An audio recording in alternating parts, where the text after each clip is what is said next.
我居然说服他让他去。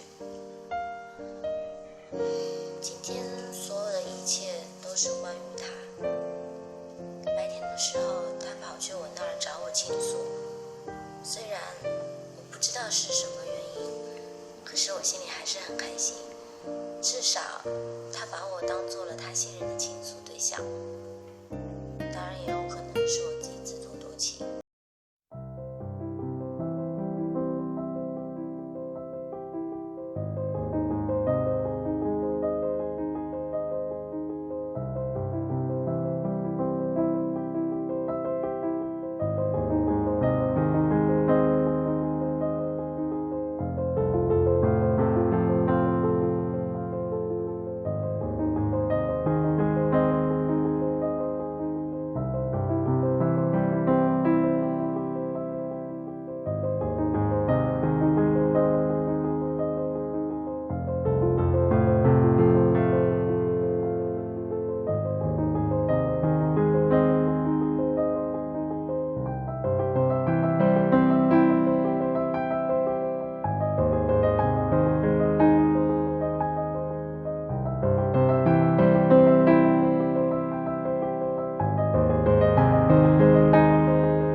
我这个地方已经等你很久了。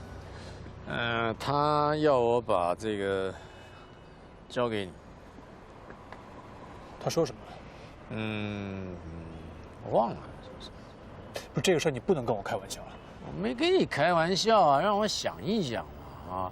他好像是说，把这个东西交给你，然后跟你说声谢谢你替他做的决定。还有呢？没了。他走了。走了，是我开车送他到机场的，我任务已经完成了啊，再见。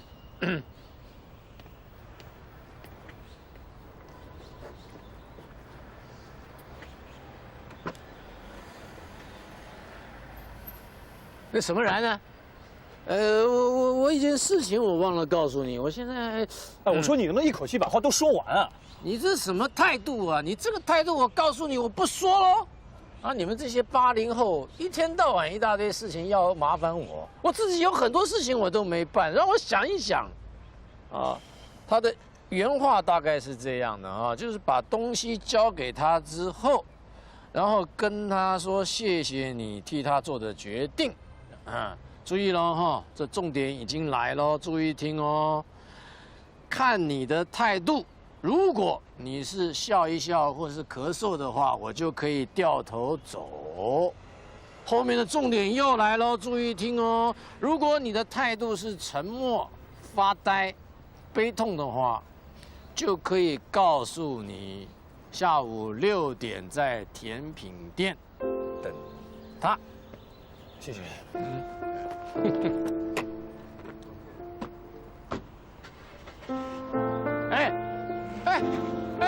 那什么人呢？什么人？那什么人呢 ？Taxi， 怎么莫名其妙？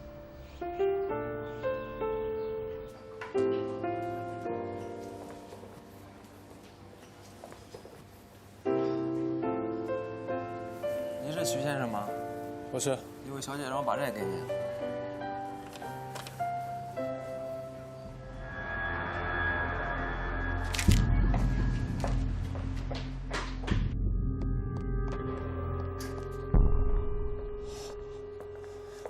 唐七七呢？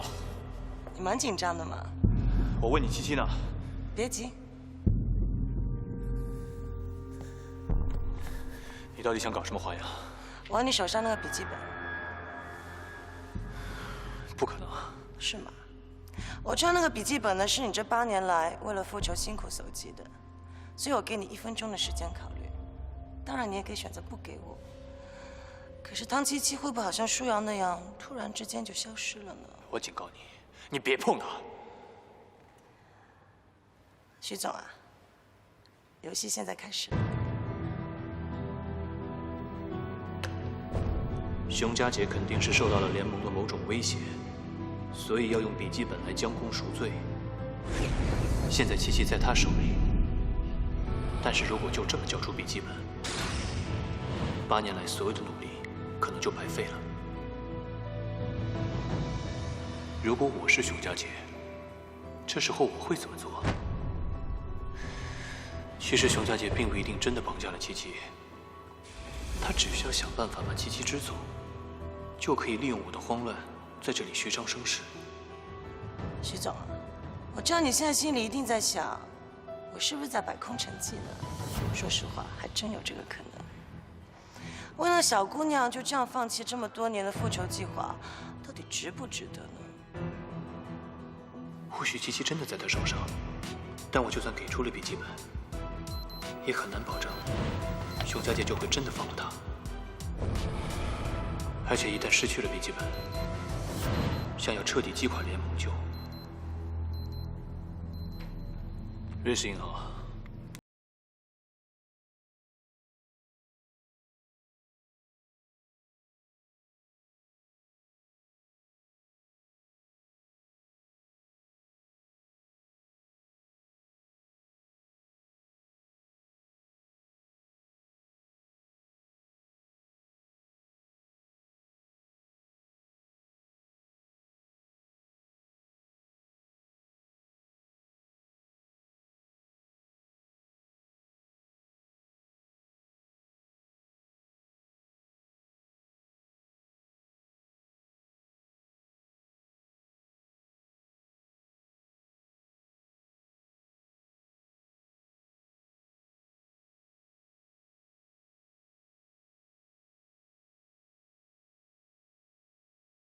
我留给你的字条了吗？你让我去甜品店找你。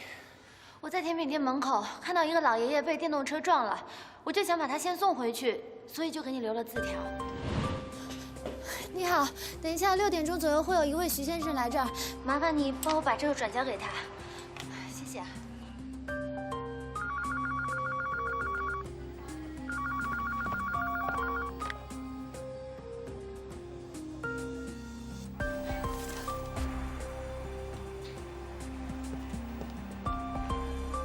可是那个出租车司机他不认识路，绕了一大圈才到这儿。刚一转眼，老爷爷他就不见了。我正到处找他的时候，就听到你在喊我名字。你怎么啦？是发生什么事情了吗？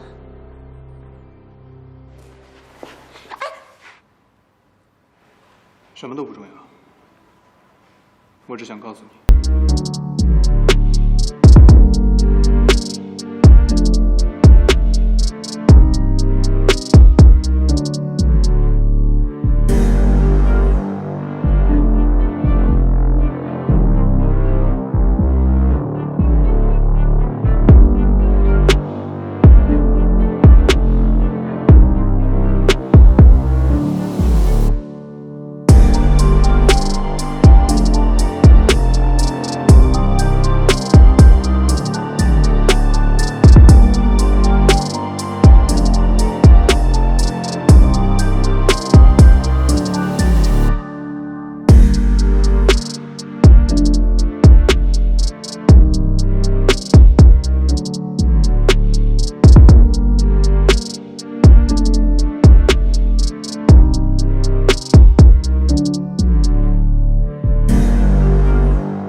什么颜色都好看。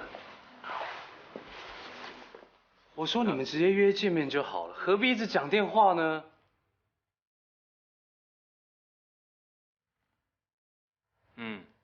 除了他还有谁啊？你是嫌电话钱太便宜，是不是？你在哪儿啊？我过来。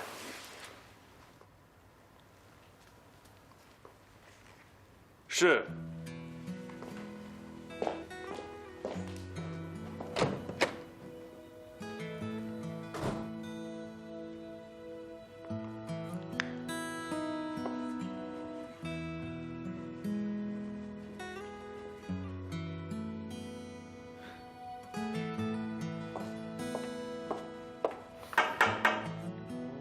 进来。你还没走啊？老总不走，员工怎么敢走啊？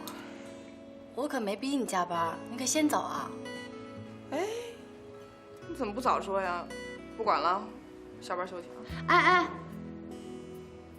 公司还有人吗？哎，那你看咱俩算吗？如果我们俩算的话，就只有我们俩了。那他们也没加班啊？为什么不加班？你看都几点了啊？这才几点啊？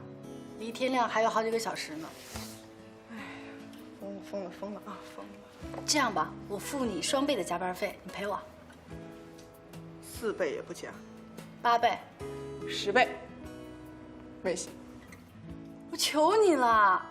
不对了啊，老板怎么能开口求员工呢？我就是不知道下了班去哪儿。我跟你回家。哎，你等会儿啊，去我家行，但是你得给我20倍加班费。30倍。行，外加请吃饭。吃饭可以，但是我明天也得去，后天也得去，这个月啊，天天都去。那你还讹上我了是不是？那行，那看你这个月给我多少加班费。你这人怎么这么俗啊？我想别的办法吧。什么办法？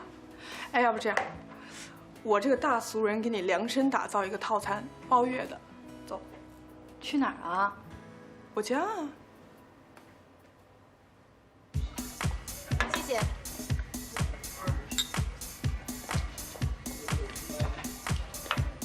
这就是你家啊？应该说也是我家。没想到你这套餐内容还挺丰富的。那当然了，我告诉你啊，你要少待在办公室里头，太枯燥了。你要学我，像这种地方要常来。我不想当电灯泡。我也是电灯泡。我们现在谁都不理谁了。那你这么晚把他约这儿来啊？真的。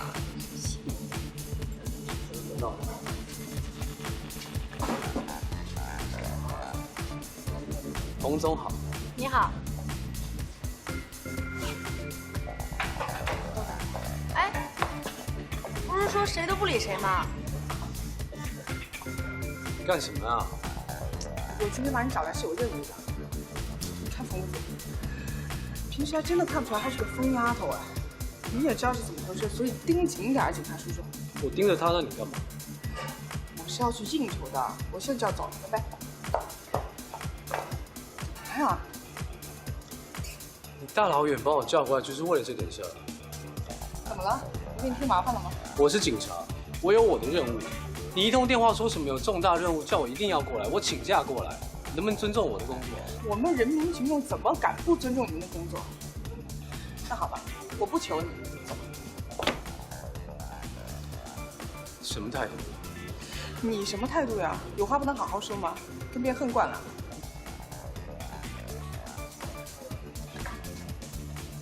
真是难得啊，冯总，在这里遇到你。江总就是传说中的夜店小王子。其实我不常泡夜店，不过我知道，懂得泡夜店的男人就是成熟的男人，但老是泡在夜店里的男人，肯定不是什么好男人。谦虚的夸自己，成熟好男人。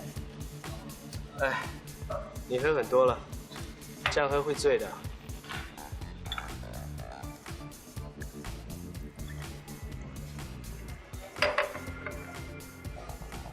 你能不能讲道理啊？蛮横跟不讲理全占尽了。我请假过来陪你老板吃饭，这算什么道理？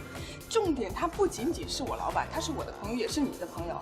他失恋了，爱情受挫了，他一个人想要喝酒，你就不能牺牲一下吗？那麻烦请我们的朋友冯如飞跟他讲一下，我今天有应酬，不陪他了。那如果你的指导员说他想喝酒，你会这么跟他说吗？你能不能体谅我一下？好，我不麻烦，我道歉，我再也不麻烦。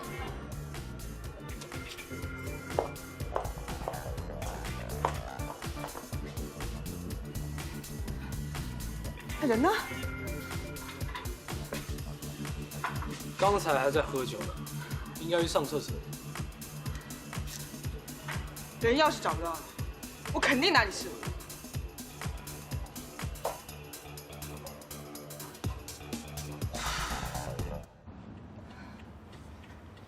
来，接着喝呀。真没醉。为了徐然把自己糟蹋成这样，值得吗？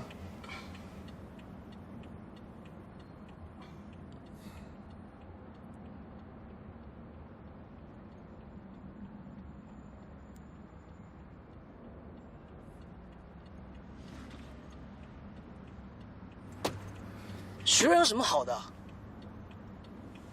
为什么每个人都要围着他绕？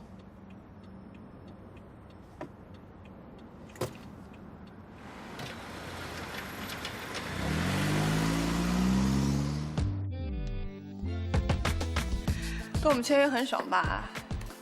可以低头不见抬头见的。我怎么有一种中了圈套的感觉？怎么，后悔了？那倒不是。不过你能来参加活动，表示你们老总那天没丢。是没丢，还警察呢，看个人都看不出。谁叫有人勾引我？哎，谁勾引你啊？你没勾引我。这还差不多。不过你们老总那天到底怎么回事？说不见就不见。他就是被别人送回去了，至于是谁送的，他不说。有这么好的事？要是哪天我喝醉了，也不知道会不会有人送我回家。哎呀，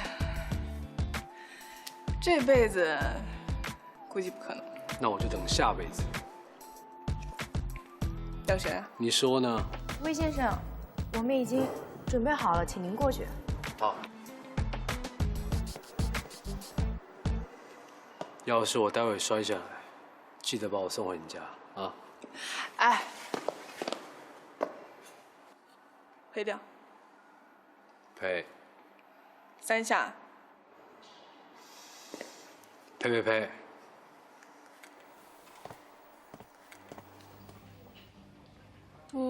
就没有什么要和我说的啊？没有。你说什么啦？该说的我刚才不都已经说了吗？哎，那你们俩算是正式的确立关系啦？算是吧，我也不知道。什么叫算是啊？这不是你的事儿吗？哎呀，好啦，先不要说我了，好不好？哎，你每天像蜜蜂一样这么紧盯着我，你自己的个人问题解决没有啊？我嘛，单身贵族嘛。我才不信呢！你不说我都能看得出来。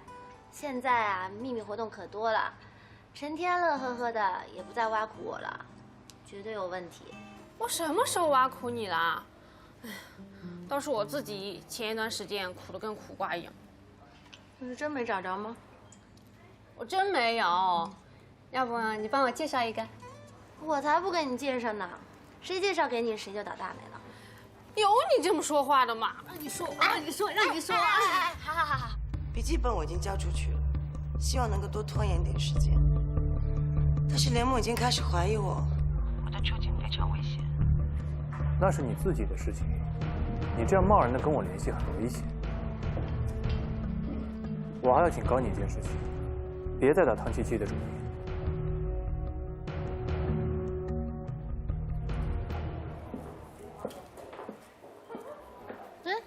你来啦？不好意思啊，我迟到了。没关系。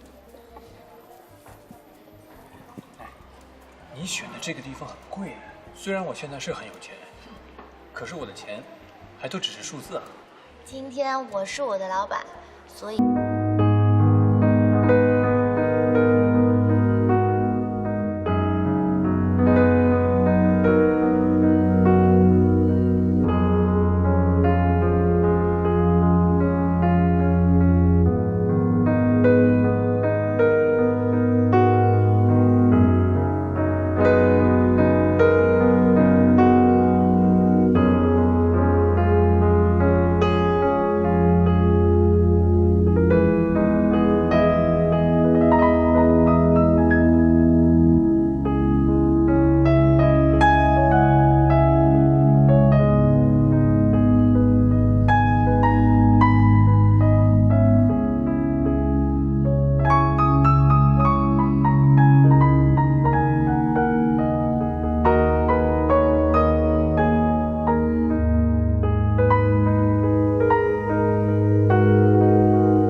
江总也在，难怪我觉得今天吃饭的气氛特别奇怪。这位女士啊，我们这里是会员制的，你看一下四周，你不觉得你这一身打扮很破坏气氛吗？哎呀，我今天也没有穿的跟江总一样。那我就不好意思了。服务员，过来。先生，请问有没有需要帮忙的？ 你知道我们这里的规定，这里是会员制的。你看这两位穿着啊，我们这里是不接待的。先生，您知道的，有的时候呢……你怎么这么多废话？你叫什么名字？我要投诉你，你等着啊！你干什么？你们两个等着失业吧！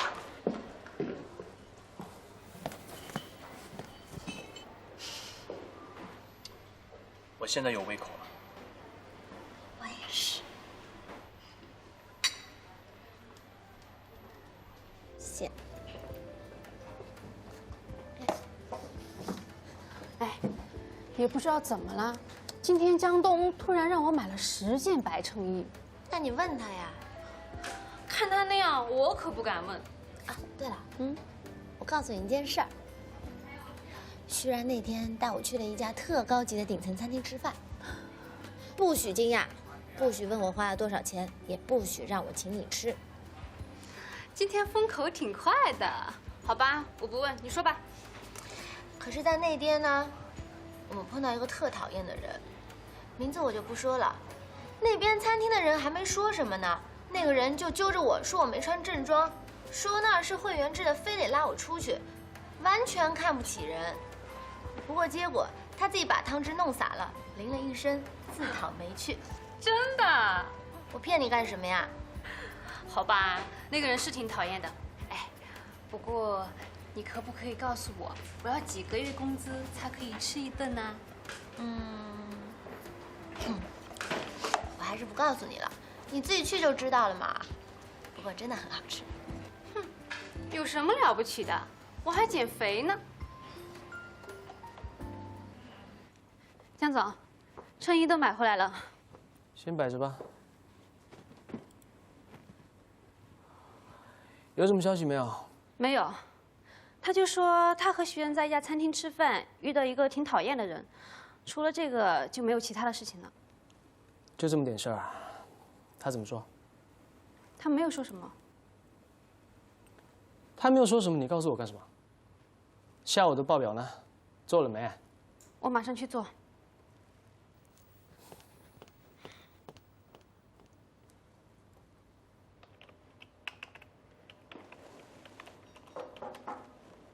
进来。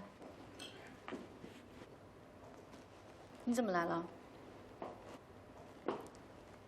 这个沙漏送给你。是在提醒我们加快速度吗？我们可是在按时间表的计划在推进。恐怕你们真得抓紧时间了。我们刚刚决定了，在潮人方案的同时，启用你们之前说过的另外一个方案，也就是徐然说的那个电视剧方案，拍一个能够体现青阳品牌精神的电视剧，而且要完全不同于以往广告植入的电视剧。我们现在投入所有的时间和精力，在完成一个大家都认可的计划。你突然说再增加一个完全不同的方案，那我们之前所有努力很有可能全部白费。所以我想亲自过来告诉你这个消息，做出这个决定，对你对我都不容易。那损失呢？你们承担。推翻一个大家都认可的计划是要支付额外的费用的，江总。恐怕是由你们来付，我能负担的，就是这个小礼物。我可以告你们违约。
很多问题我们之前在电话当中都已经讨论过了。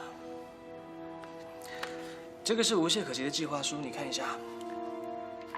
你想用也可以，我只有一个要求，就是快。我希望我们的电视剧可以在他们拍完之前的1个月播出。只要资金到位的话，这个应该没问题。资金不会是问题，你放手去做吧。好。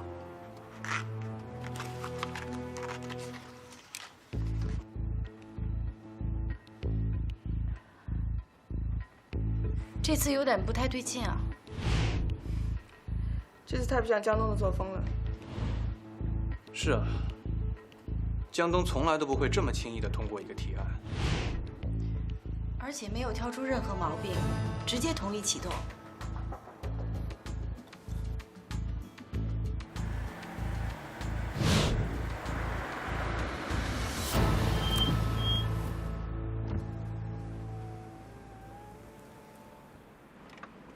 谢谢你肯来见我。一日夫妻百日恩嘛。你再评我们免谈啊。你呀，还这样，求别人帮忙，弄得好像别人在求你一样。给个机会让我贡献一下吧。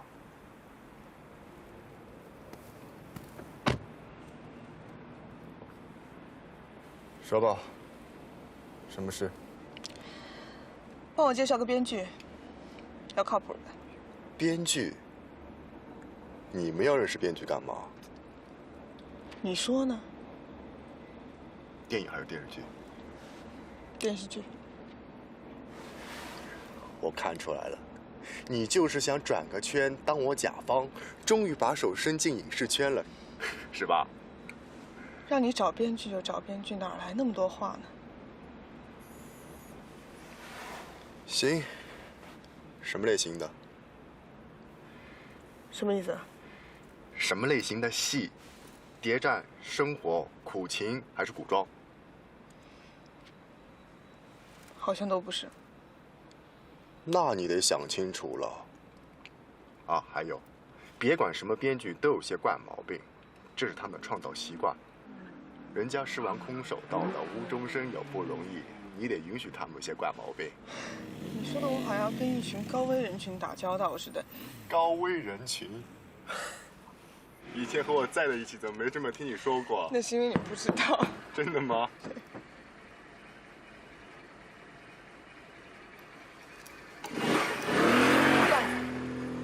男朋友吃醋了？你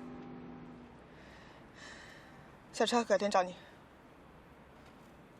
下车啊！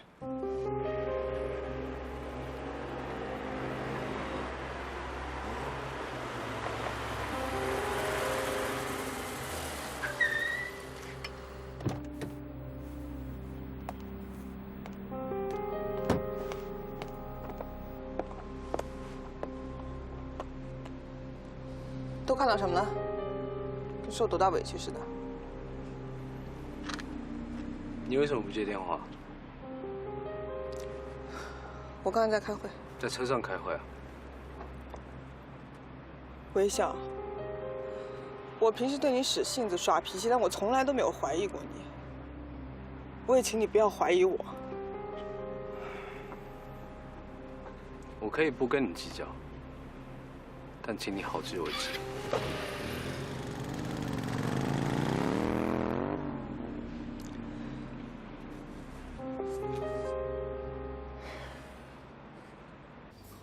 这位是著名编剧肖诗。肖邦的肖，诗情画意的诗。没想到肖编剧也喜欢吃甜品。我是这部戏的制片人徐然，我们非常重视这个项目，所以要请您飞行。投资方都这么说，那你们的资金到位了吗？我们的资金没有问题。2周之内给我们一个故事大纲。2天之内，定金打我卡上。放心。肖老师就这样，但人特别靠谱。他的戏路子又宽，比较适合你们这样刚开始拍戏的甲方。万一不行的话，我再给你找其他编剧。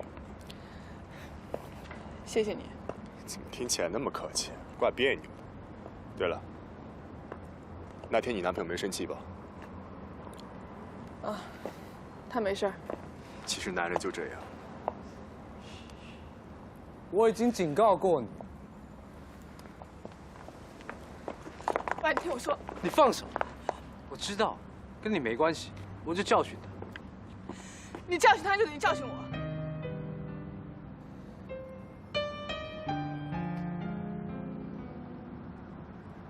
你再这样，我们就分手。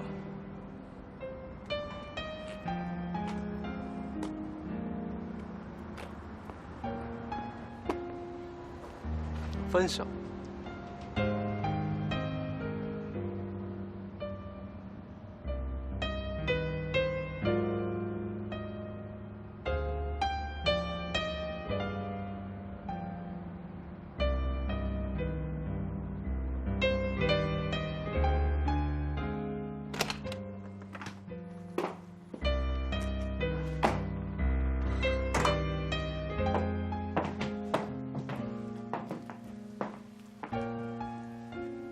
其实男人和女人不就是那回事吗？滚！叶柔，我可是为了你好，不就是个烂警察吗？除了身体好有什么用啊？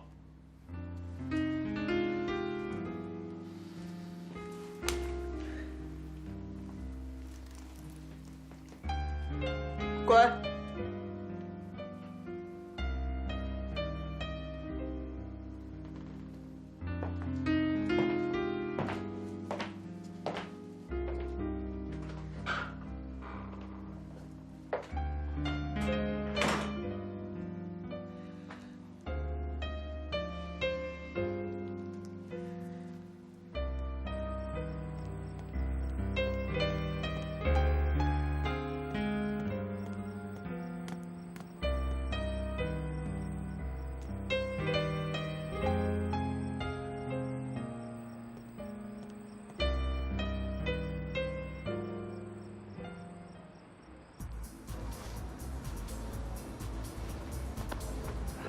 你放手！我要你不要管我，听到没有？你放手啊！你要我跟你说多少遍？叶柔和张德宇只是工作关系，不是你想象的那样。你何必呢？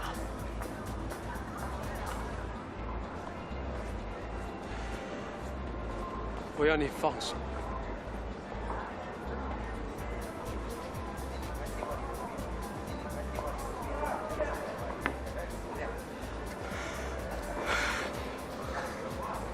想喝酒是吗？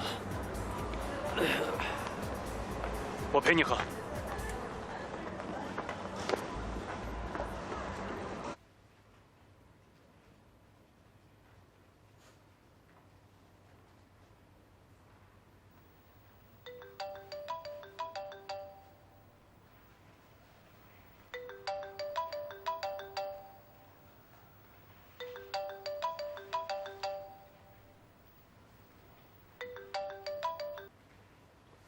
喂。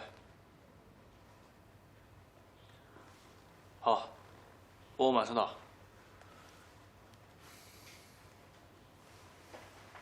喂。喂。对不起。对不起。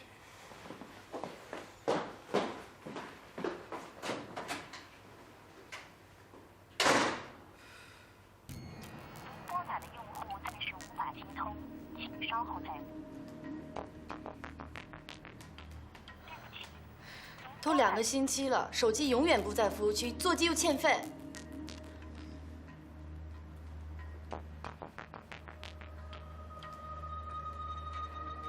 哥们儿，你帮我查一个人的住址，他叫肖诗。我没跟你开玩笑，肖邦的肖，诗情画意的诗，35岁左右。你现在就查，我电话不挂。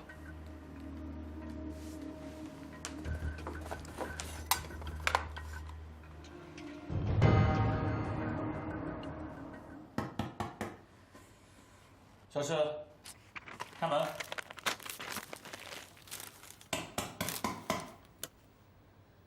我知道你在里面。小诗。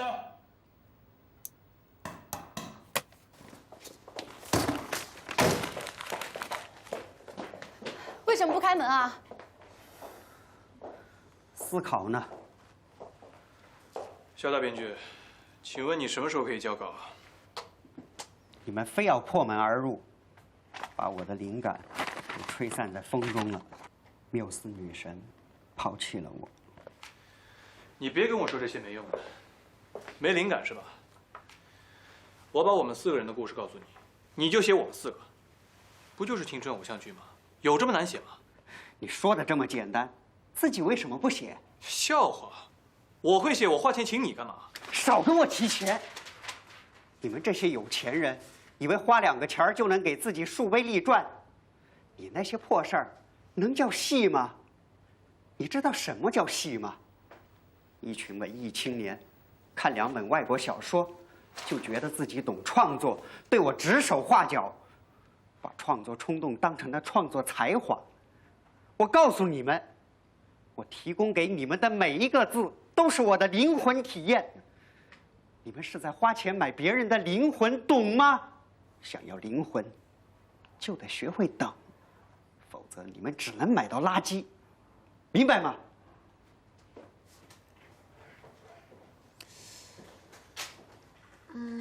其实我觉得他讲的挺有道理的。哎，要不然写你自己的故事吧？给力，靠谱。我又不是专业的编剧，我怎么会写啊？再说了，我也没时间。创作的时候你不用来工作。你的工作我来顶。我看就这么定了。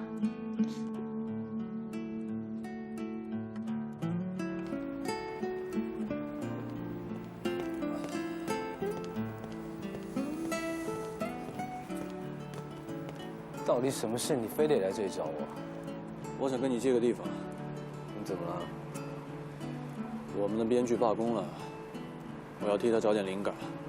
非得来派出所找灵感？在哪儿写我都坐不住，到你这儿来，有一个人能看着我。那你需要手铐吗？那你让我怎么写？那靠脚哎。好，抽你！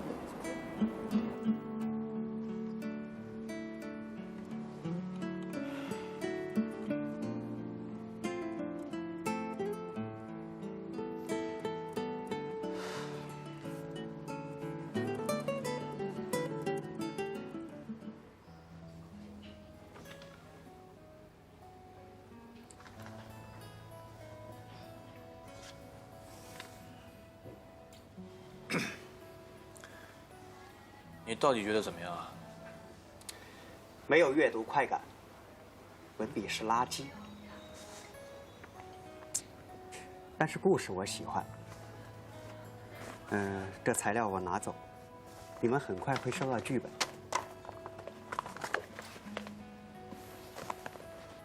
你别以为你弄出了这段垃圾，就说明你懂戏了。其实你们的生活都是大粪，是垃圾。只有我们，才能用这些垃圾养出美丽的花。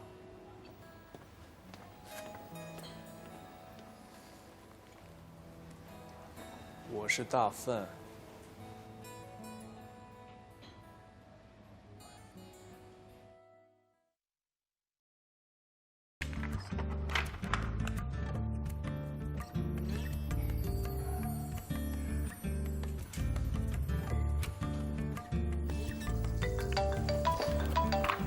喂，哎，我正在开会呢，一会儿给你打过来。嗯。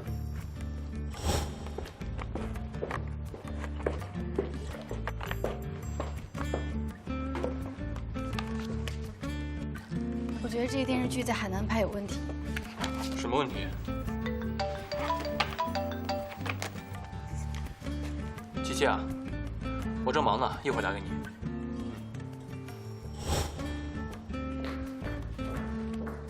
徐然，有时间吗？我约了人吃饭。可以先陪我去见一个服装师吗？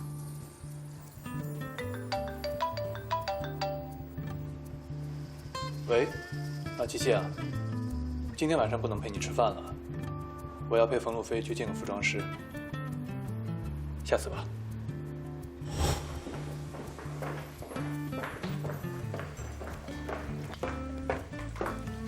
经纪公司拿了好多演员资料，一起看一下。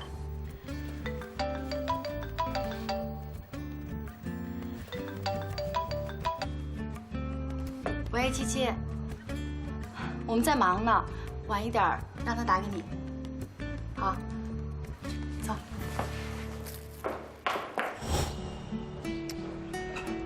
唉，太过分了，电话也不接。那你刚刚在和谁说话？我打电话给徐然，是冯路飞接的。冯路飞怎么老缠着徐然啊？他们电视剧最近要开播了，所以有很多事情需要忙。哎，你可得小心他们俩死灰复燃啊！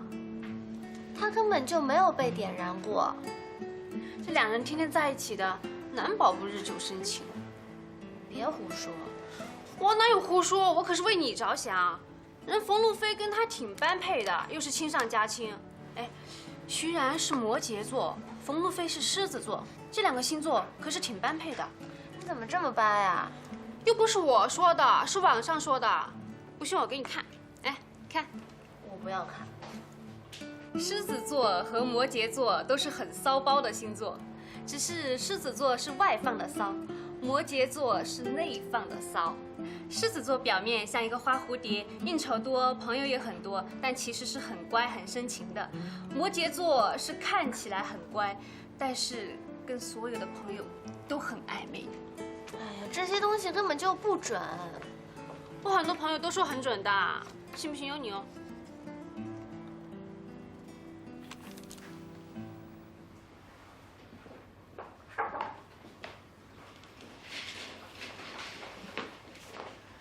电视台的客户名单。最近冯路飞的办公室都快成你的办公室了吗？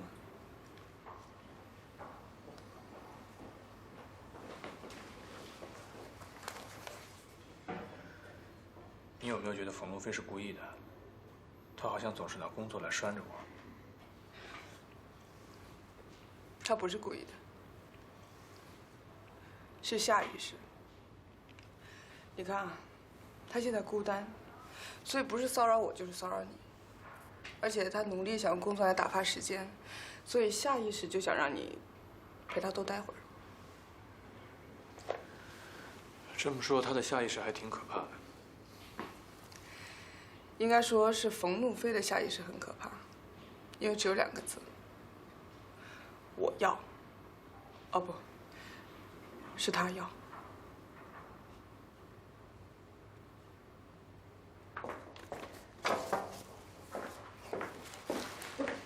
这些是编剧发过来的剧本，还有一些场景表。我看了一下，有些场景是可以共用的，我们商量一下。我要加班了。你说什么？过6点了，我该下班了。今天得加班。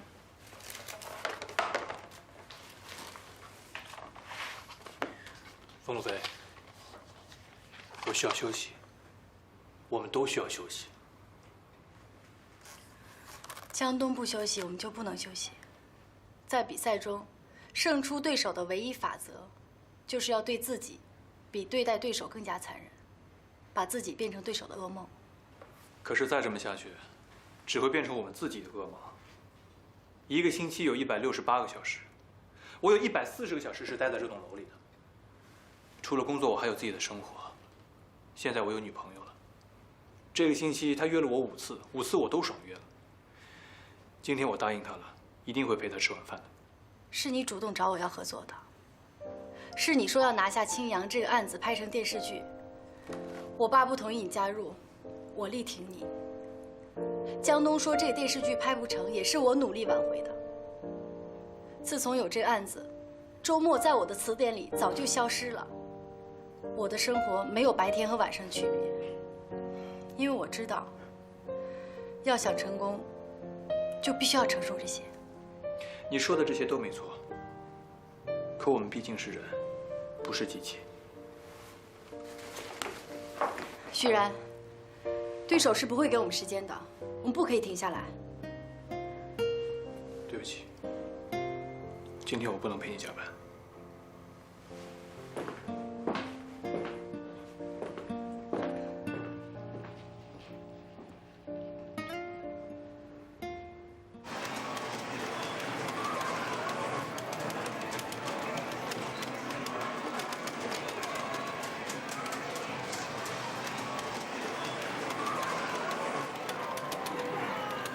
唐琪琪，我有话跟你说。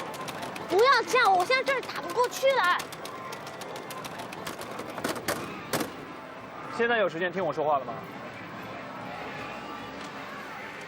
我们继续玩。你能不能好好听我说话？好了，我答应你，以后多花点时间陪你，但不是陪你打游戏机啊。你根本就不知道我为什么生气。那你说？我不喜欢你跟一个比我漂亮、比我有钱、比我聪明的女人天天在一起。我就是有这么点小心眼。我看到她天天跟你在一起工作的时候，我总是怀疑你是不是选择错误了。你是不是应该跟冯路飞在一起才是正确的？他跟你在一起能帮你赚钱，可是我只能帮你做饭。我觉得我在你心里根本就不重要，我在你心里根本就没有位置。我真不知道你会这么想，琪琪。我喜欢的不是冯路飞那样的女强人。那你喜欢什么样的？我喜欢的是你这样的小朋友。什么小朋友啊？哦，是充满了斗志和正义感的小朋友。你看你，就算是来道歉都没有诚意，还充满着讽刺。刚才你说冯路飞在工作上能力比你强，我同意。但是你说她比你漂亮，我不觉得。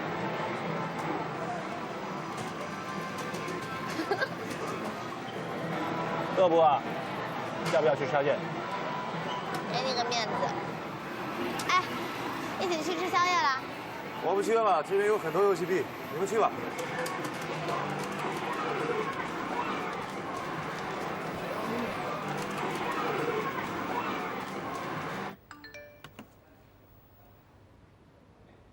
无懈可击，今天顺利开拍，感谢你的支持。进来。江总，婀娜多姿剧组刚刚传来消息，说今天已经顺利开机了。很好，徐然他们也是今天开机。他们也是今天？没错，不过我会提前1个月比他们先完成。你的意思是？我对于这支电视剧信心满满，因为它是全新的，而且是之前的广告形态上没有出现过的。这种东西，只有第一个才有价值，后来的都是跟风。我会很明确的跟徐然说，他的想法已经有人提前实现了，而我们 V 公司呢，是不能接受任何的山寨的，所以很抱歉，我不能帮他买单喽。那要是 V 公司不买单的话，徐然就不光要失去青阳，还会损失一大笔钱。这样的话，冯路飞的公司就很有可能会倒闭哦。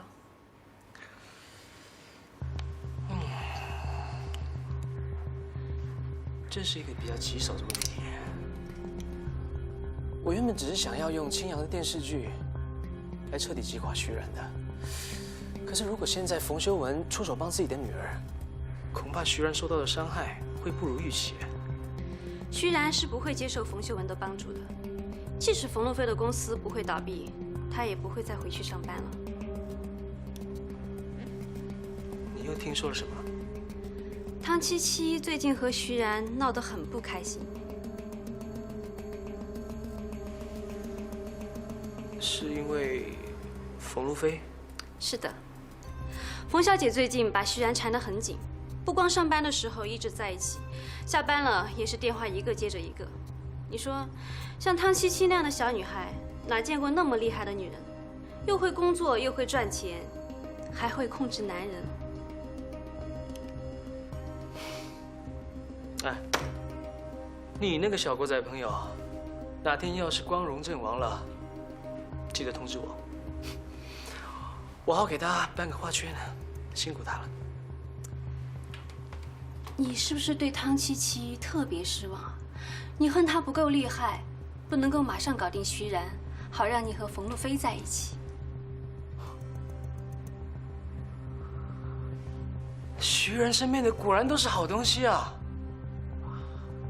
就连一个助理都可以这么聪明，难怪我会想要拥有他身边的东西。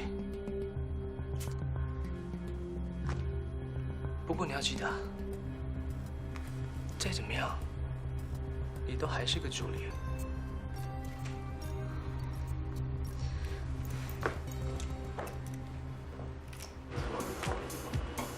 美女，可以请你喝杯酒吗？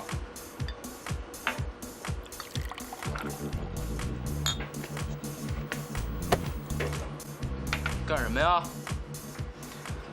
别让他喝了。关你什么事儿啊？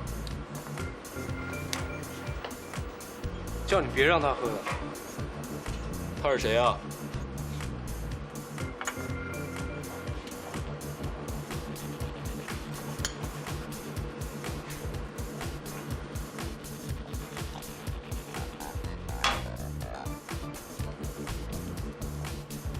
哎，你有病吧？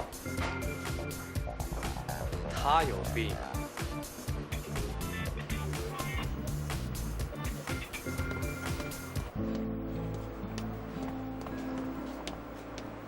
有话一次性说清楚，别每次都在我犯正事的时候出现。刚才那个男的，一看就知道开着一台双门跑车，车里面载了7、8个女人。你应该感谢我每次从天而降，避免你彻底人生悲剧。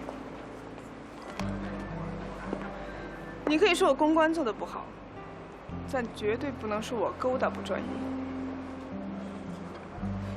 那你试着勾搭我看看，我很专业的。你看你，龙套不像龙套，主角不像主角。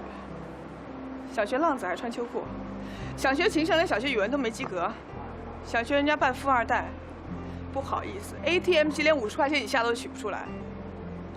我告诉你，你再这样我就不带你玩了。没想玩。哈，太好了，我早就不想玩了。汤七七跟我说张大宇的事情，他说你找他是为了编剧。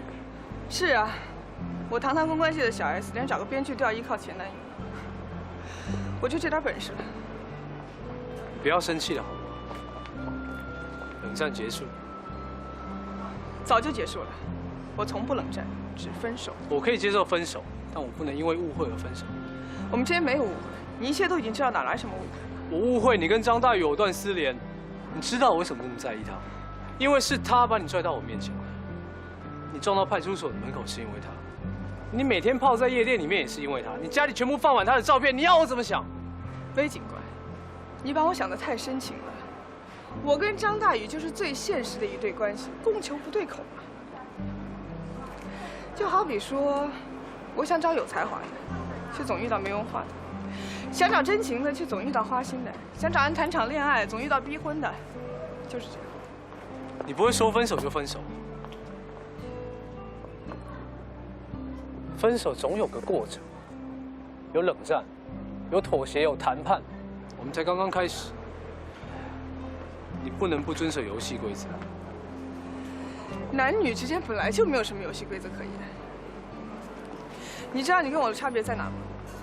我说分手就是分手，绝对没有那个时间去陪你演什么偶像剧。到了我这个年龄，就喜欢最直接的办法。我已经是败犬了，就不想再当女王了。好了，我现在要去好好的支配我剩下来的宝贵时间了。再见。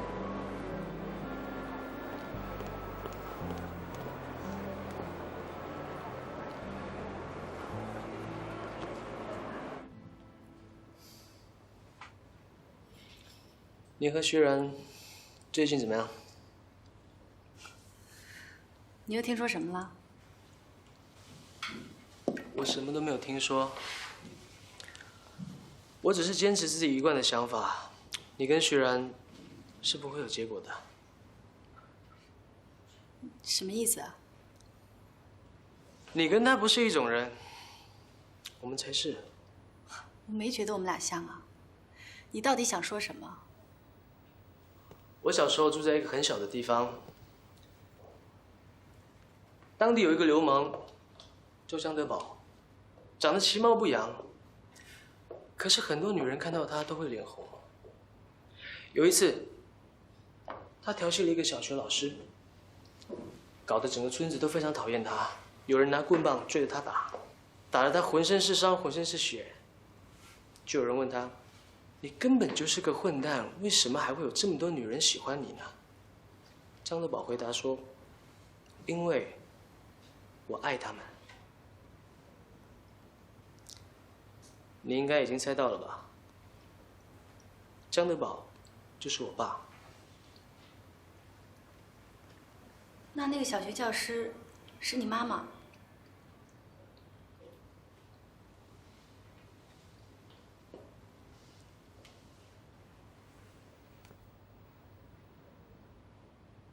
我也可以当你的张德宝。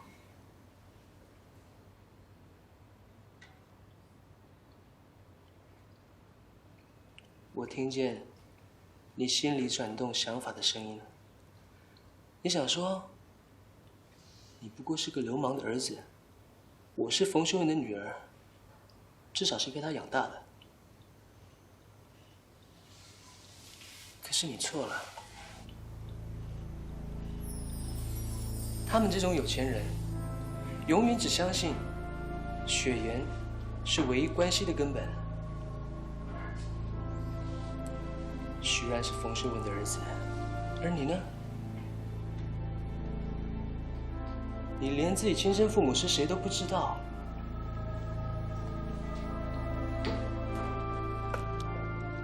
这是你亲生父母的资料，我帮你查过了。你的原名叫做罗慧娟，多么平凡，多么亲切的名字。